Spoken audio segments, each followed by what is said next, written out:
i'w wneud os ydych chi'n meddwl bod eich cerbyd ar dân y tu allan neu tu mewn i dwnnel. Mae'n llawer mwy diogel i chi ac i'r gwasanaethau brys ymateb i ddigwyddiad y tu allan i'r twnnel. Os nad ydych chi wedi mynd i mewn i'r twnnel, peidiwch â mynd i mewn, stopiwch eich cerbyd ar yr ochr chwith. Trowch eich goleuadau rhybydd ymlaen. Diffoddwch yr injan, gadewch yr allwedd neu'r ffob yn y cerbyd ar gyfer y gwasanaethau brys. Rhaid i bawb adael y cerbyd. Cadwch eich pellter o'r ffordd gerbydau a'r car. Cadwch lygad am gerbydau eraill. Ceisiwch adael eich cerbyd o'r drws sydd ar yr ochr sydd gyferbyn ar traffig. Defnyddiwch ffonau SOS os oes rhai ar gael. Fel arall, ffoniwch 999. Dywedwch wrth y gweithredwr eich bod yn credu y gall eich car fod ar dân. Arhoswch am help a chadwch bellter diogel o'r cerbyd, hyd yn oed os nad oes arwyddion amlwg o dân. Os na allwch chi adael eich cerbyd, ffoniwch 999.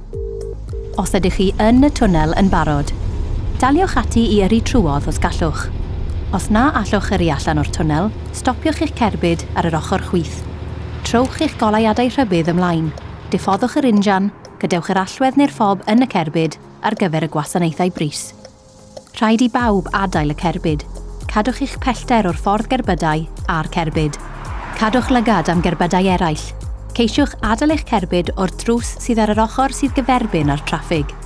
Os ydych chi'n agos at un o fynedfeydd neu allanfeydd y twnnel, gadewch ar droed. Peidiwch a mynd yn ôl i mewn i'r twnnel.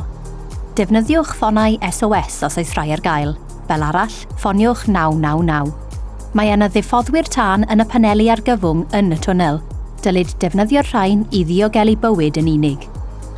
Os na allwch adael y twnnel ar droed, sefwch ar y llwybr troed, gryn bellter y tu ôl i'ch cerbyd. Dyma'r lle mwyaf diogel os ydych yn amau bod tân. Arhoswch am gyfarwyddiadau a fydd efallai yn cael ei rhoi trwy'r system gyhoeddiadau. Traffig Cymru yn helpu i wneud teithiau'n fwy diogel.